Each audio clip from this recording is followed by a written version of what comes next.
Hey, this is David with Ultimate Survival Tips, enjoying the great outdoors today in the beautiful highlands of rural north central Pennsylvania. Okay, well, I'm really excited because today we're going to take a look at a promising newer survival knife from SOG Specialty Knives, the SOG Force. I'm going to have some fun with this knife by bashing it through a car window, doing some bushcraft, and we'll even see how it performs as a throwing knife. We'll check out the SOG Force from every angle, talk about who this knife is for, who should think about a different knife.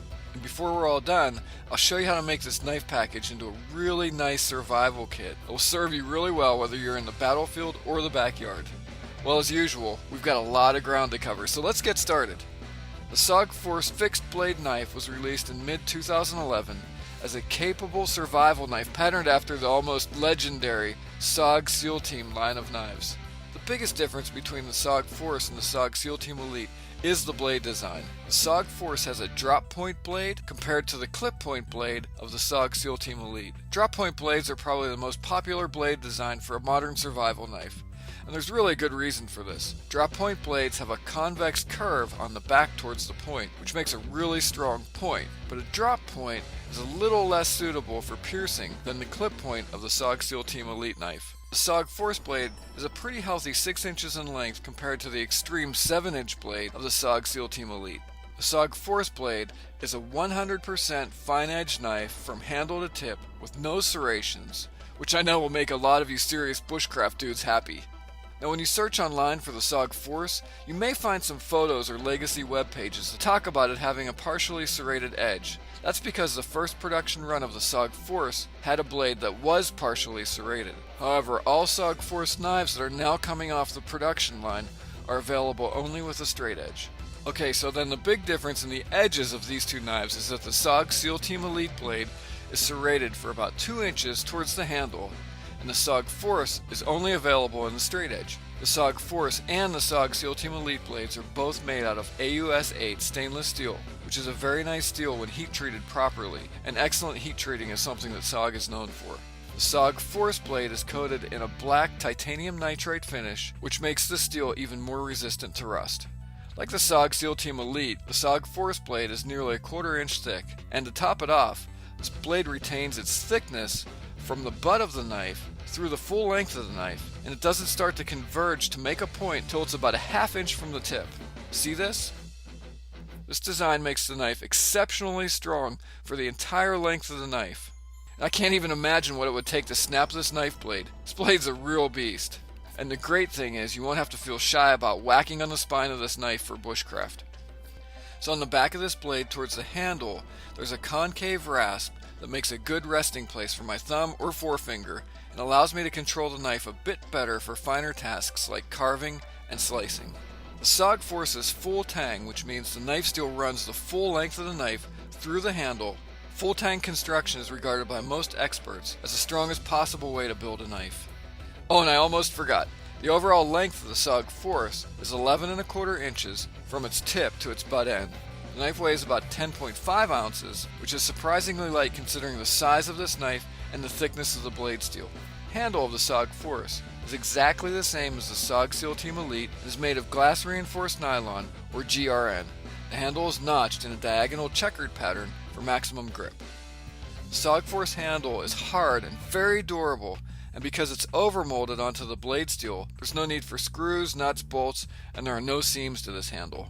You kind of get the feeling when you hold this knife that it could survive an apocalypse and is about indestructible. The SOG Force knife handle is not going to skin up nearly as easily as handles overmolded with softer, rubberized type grips. But on the flip side, although this handle is comfortable enough, its hardness and its raised rasp grip pattern could be a bit rough on bare hands if you use it for extended periods of time. For protection, this handle has a nice flare by the forefinger to prevent your hand from slipping onto the blade. See? And for extra stability and grip, there are concave cutouts on the bottom side of the handle. See this? Plus, being around 5 1/8 inches in length, there's plenty of real estate to this handle to accommodate large and small hands well. The SOG Force is nicely balanced with the center of gravity just under the forefinger when gripping the knife. The balance of this knife makes it feel a lot lighter than it actually is, and it's really quite agile for a knife of this size. One of the tasks I often put a good survival knife through is a no-spin knife throwing test. I generally find that a well-balanced survival knife will also throw nicely. Okay, so here I am throwing 3 SOG throwing knives, followed by the SOG Force. I found the SOG Force easy to control, and honestly much more accurate and pleasurable to throw than the SOG throwing knives. SOG Force stuck almost every throw and usually ended up closer to my intended target. All this to say, if you need to throw the SOG Force, you certainly can with some practice. And all this because it's well designed and well balanced. Okay, now one of the few drawbacks to this handle is toward the butt end. Many survival knives flare or curve at the butt end to give you more grip for bushcraft stuff like chopping. Kinda like on this knife. So because the SOG Force doesn't have a rubberized grip or a butt end flare, the knife can tend to occasionally slip and slide around in your hand. But chopping is certainly possible with this knife, but you just have to grab the knife a little tighter. Now towards the butt end of this knife we have a nice oversized lanyard hole that's a full 1/4 inch in diameter, and beyond the butt end of the handle, the knife steel juts out into a pretty aggressive and substantial pummel. This pummel comes to a point which makes it better for breaking things like glass than the flat-ended pummel on the SOG Seal Team Elite. However, both are very effective glass breaking tools. So I can't resist. Let's take this knife out back and bust through a car window with it, see how it does. So let's do it.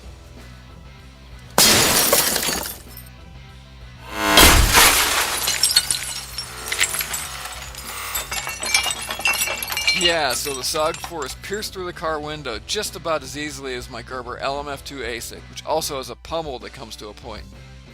Okay, now let's talk about the sheath.